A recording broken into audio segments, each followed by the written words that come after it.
Hello friends, நம்ம இன்றைக்கி chocolate cake எப்படி ஈஸியாக 5 மினிட்ஸில் செய்யலான்னு பார்க்கலாம். இதுக்கு மைதா, சர்க்கரை, எசன்ஸ், பேக்கிங் பவுடர் எதுவும் தேவையில்லைங்க. ரவையும் டேட்ஸ் இருந்தால் போதும். ஒரு வித்தியாசமான ரெசிபி எப்படி பண்ணலான்னு பார்க்கலாம். நான் ஒரு 4-5 டேட்ஸ் எடுத்துக்கிறேன். இனிப்புக்கு ஏற்ற அளவு எடுத்துக்கோங்க. சில பேருக்கு டேட்ஸ் டேஸ்ட் பிடிக்காது. ஸோ கொஞ்சம் கொக்கோ பவுடர் போட்டுக்கிறேன். ஒரு 1.5 ஸ்பூன் போட்டுக்கிறேன். அப்புறம் ஒரு 1.5 ஸ்பூன் கோகனட் ஆயில் யூஸ் பண்ணிக்கிறேன். நல்லா பசைஞ்சு விடுங்க. டேட்ஸ் நல்லா பசையணும். கொஞ்சம் ஹார்டாக தான் இருக்கும். கொஞ்சம் நல்லா பசைஞ்சு விடுங்க.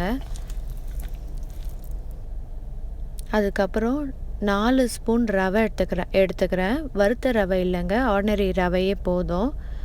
நல்லா மிக்ஸ் பண்ணணும். கொஞ்சம் கொஞ்சமாக பால் ஊற்றி கேக் பேட்டர் கன்சிஸ்டன்சி வர வரைக்கும் நல்லா மிக்ஸ் பண்ணோம். எக்கு ஆப்ஷனல், வேணும்னா ஆட் பண்ணிக்கலாம், இல்லை ஸ்கிப் பண்ணலாம். நான் இன்றைக்கி ஒரு எக்கு பீட்டன் எக் ஆட் பண்ணியிருக்கேன். நல்லா மிக்ஸ் பண்ணுங்கள். அந்த கேக் பேட்டர் கன்சிஸ்டன்சி வர வரைக்கும் நல்லா மிக்ஸ் பண்ணுங்கள்.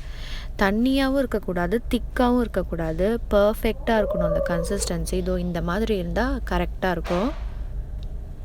நான் இன்றைக்கி வால்நட் யூஸ் பண்ண போகிறேன். எந்த நட் வேணால் யூஸ் பண்ணலாம். நான் இன்றைக்கி வால்நட் கொஞ்சம் பொடி பண்ணி போட்டிருக்கேன்.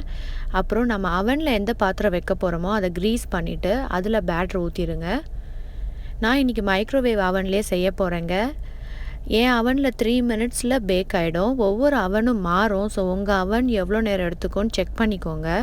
என் அவனில் 3 மினிட்ஸில் கரெக்டாக குக் ஆகிடுங்க. உடனே எடுத்துடாதீங்க. ஒரு 10 மினிட்ஸ் உள்ளே இருக்கட்டும். நான் இன்றைக்கி டெக்கரேட் பண்ணுறதுக்காக உடனே எடுக்கிறேன். சாக்லேட் கொஞ்சம் வீட்டில் இருந்த சாக்லேட் வச்சு டெக்கரேட் பண்ண போகிறேன். 30 செகண்ட்ஸ் போதும். சாக்லேட் மெல்ட் ஆகிடும். அது மேலே கொஞ்சம் கேஷ்யூ நட், பிஸ்தா, வீட்டில் இருக்க நட்ஸ் வச்சு நான் டெக்கரேட் பண்ண போகிறேன். நீங்கள் எந்த நட்ஸ் வேணால் யூஸ் பண்ணலாம். பாருங்கள் எவ்வளோ சாஃப்டாக இருக்குது. ட்ரை பண்ணி பாருங்கள், கண்டிப்பாக சூப்பராக வரும்.